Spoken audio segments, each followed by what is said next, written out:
How you doing, guys? Happy Wednesday. Welcome to the Academy Answers podcast. Thanks for joining us and thanks for listening in. And this is a podcast where we talk about happiness, success, and full potential. The idea that you can create the life that you want. The idea that you have sufficient powers and abilities if you're listening to this and you have access to this type of information and you have your faculties and a certain degree of physical abilities, you are able to create the life that you dream of. And this morning I want to talk about the missing piece, and I'll go right into it to let you understand that most people are searching for the missing piece, but the missing piece is that there is no missing piece. And I'll tell you what I mean by that. There is a way where the brain, once it gets accustomed to something, or once something is achieved, even in the material world, the physical realm, where there's something called hedonistic adaptation. When you before you get a new car, then the new car is everything. The car is everything. You want to get going, you want to do it, you want to be driving this car, and it is so amazing to you. And the minute you get it, the novelty wears off. And now you're looking around in the house, at the living room, or you're looking around at the garage, or you're looking around at your clothes, or you're looking around at something else that you can change, that you can improve, that you can buy, that you can add to it. So there is this feeling that is in us, maybe through socialization or with a mix of human nature also, that makes you want to go to the next level immediately. Most people never stop to celebrate, to even take a moment to take it all in. They say a kid is happier on Christmas morning in anticipation of their toys than they are Christmas evening playing with their toys. So the anticipation is bigger for the human being. Now, people look on to whatever they want: a good relationship, success, money, career, great businesses, have friends, and a balanced life, a good life. And they look on and it's easy for them to cheer for that person who is living the good life. Either cheer for them or envy them or marvel over them or get starstruck. You know, people like, oh, Beyonce, she's so this, she's so that, and they idolize her and they follow her and they talk about her and they use their spare time and everything to talk about Beyonce because it's their favorite person, and they admire that person that they want to be like, their boss, their sister, their friends, whoever, and they're looking for that spot, that special thing that the person has, that suggests that the person is able to do this and is able to do that, and exclude themselves from having those things available to them. So what we do, we promote someone else's greatness as an excuse to cop out of our responsibility to cultivate and explore our own greatness. Beyonce is an American. Beyonce is pretty. Beyonce could dance. Beyonce got the gift to sing. LeBron could play ball. LeBron was born tall. His father is this person. That person's father is that. Oh, that person know this person. That person has this. That person was lucky to go to a good school. That person is talented. And everybody is finding an element or a characteristic or an asset or a resource that someone else has that they don't have. So that's why we cannot do what they do, and we cannot be who they are or be something that is worthy of being, something that we would like to be. And so we think there's a missing piece.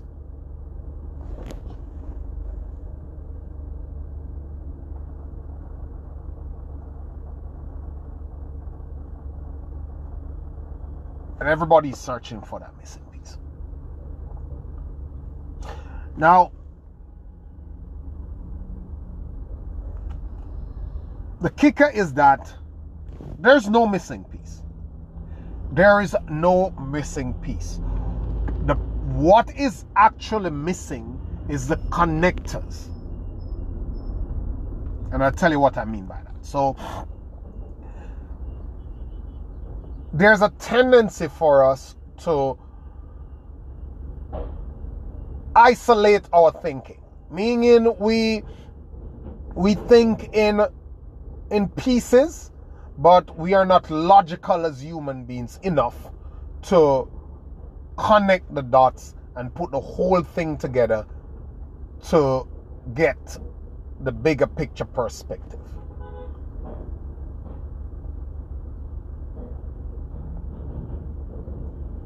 So what we do, we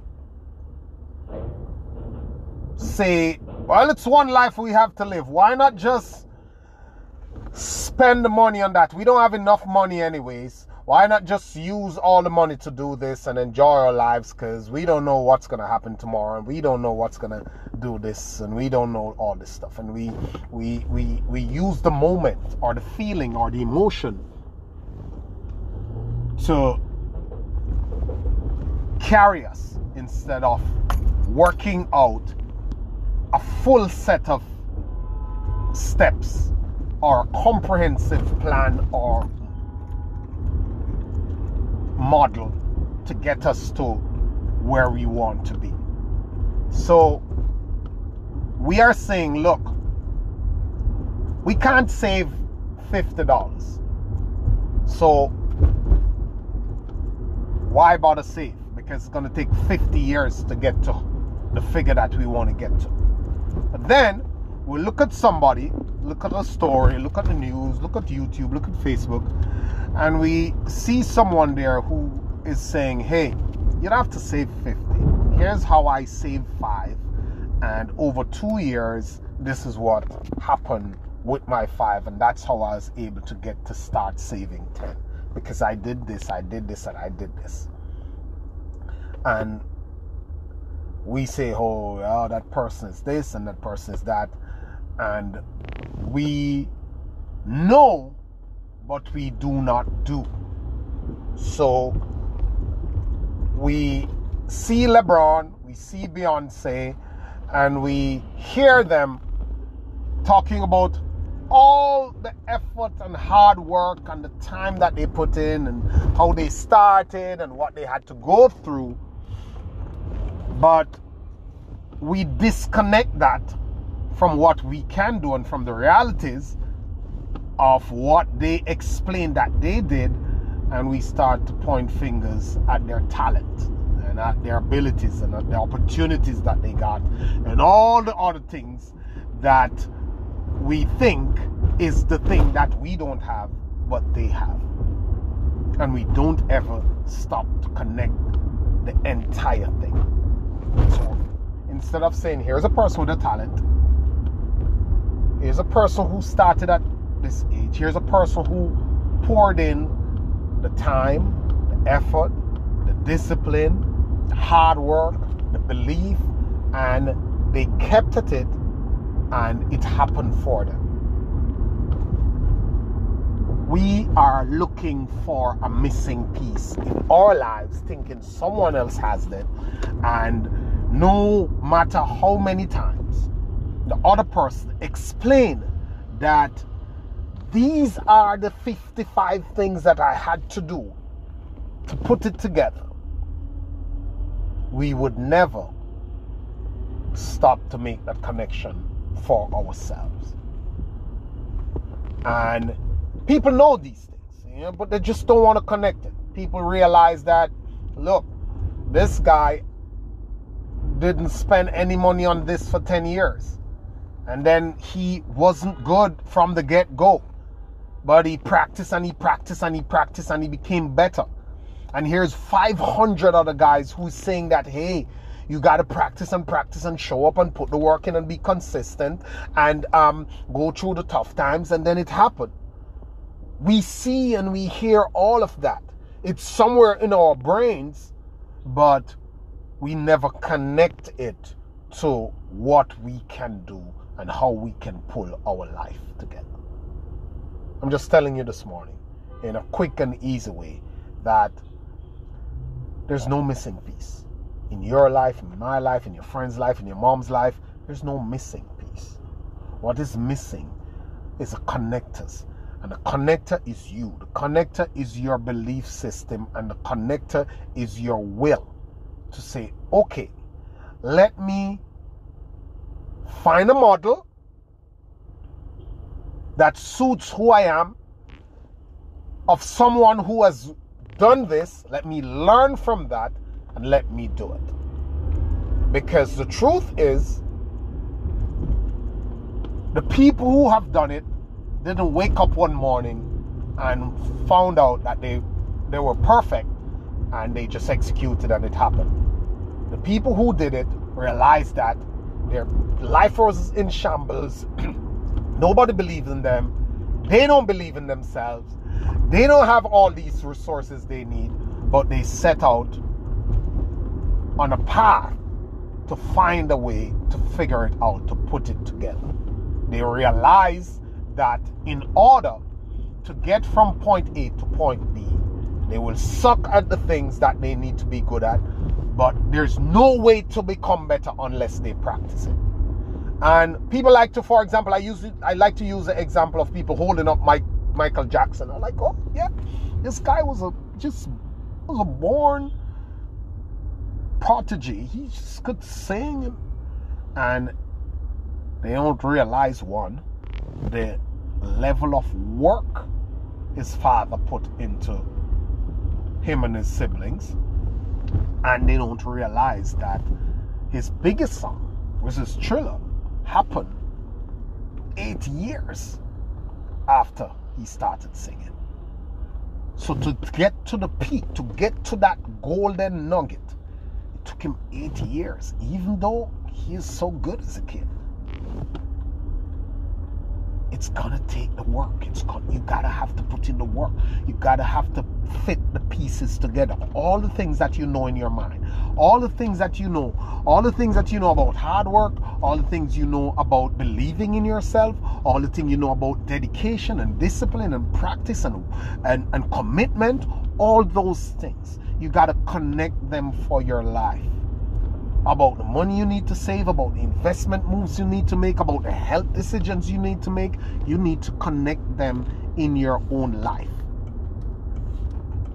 And if you don't ever connect them, you will live your life forever thinking there is a missing piece when you have all the things. You just need to connect them, put them together in a certain order and in a certain way. That is proven to work, and it's out there everywhere. The internet is open. Everybody's dropping their lessons and their nuggets everywhere. The content is free. But nobody wants to take the time to put that together, to learn it, to work through it. And that is the missing piece. That is a missing piece, my friend. There's no real missing piece. That is a missing piece, which is that you have all the pieces, you just need to connect them. So what's missing is the connectors. Your decision to step back, take a real look, and realize that, look, all I need right here now is to get into a process of learning and understanding how things work, how people get from point A to point B in my industry, in my area, in my career, in my life, in my state, with my circumstances, how they get from point A to point B. What is that process? Reverse engineer that stuff and apply it in your life. Thank you guys. Always a pleasure. Have a good one. See you on the next podcast.